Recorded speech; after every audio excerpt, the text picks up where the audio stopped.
ദോശമാവ് കൊണ്ട് ചെയ്തെടുക്കാൻ പറ്റുന്ന ജിലേബിയുടെ റെസിപ്പിയാണ്. ഒരു ബൗളിലേക്ക് ദോശമാവ് ഒഴിച്ചു കൊടുക്കുക. ഇത് തലേ ദിവസം അരച്ചു വെച്ച ദോശമാവായിരിക്കണം. ഇനി ഇതിലേക്ക് മൈദപ്പൊടി ചേർത്ത് കൊടുക്കുക. ഈ ദോശമാവ് തിക്കായിരിക്കാൻ വേണ്ടിയിട്ടാണ് മൈദപ്പൊടി ചേർക്കുന്നത്. ഇനി യെല്ലോ ഫുഡ് കളർ ചേർത്ത് നല്ലതുപോലെ ഒന്ന് മിക്സ് ചെയ്തെടുക്കുക. ഇനി ഇതിലേക്ക് ബേക്കിംഗ് പൗഡർ ചേർത്ത് കൊടുക്കുക. ബേക്കിംഗ് പൗഡർ ഇല്ലെങ്കിൽ ബേക്കിംഗ് സോഡ ചേർത്ത് കൊടുത്താലും മതി. ഇനി നല്ലതുപോലെ ഒന്ന് മിക്സ് ചെയ്തെടുക്കുക.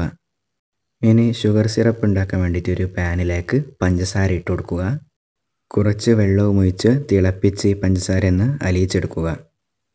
ഇനി സ്റ്റൗ ഓഫ് ചെയ്യാം. നേരത്തെ തയ്യാറാക്കിയ മാവ് ഒരു പൈപ്പിംഗ് ബാഗിലേക്ക് ആക്കുക. ഒരു ഹോളാക്കിയിട്ട് ഇതുപോലെ ചൂടായ എണ്ണയിലേക്ക് ചുറ്റിച്ച് ഇട്ട് കൊടുക്കുക. ഓരോ ഭാഗം പൊരിയുന്ന സമയത്ത് മറിച്ചിട്ട് കൊടുക്കുക.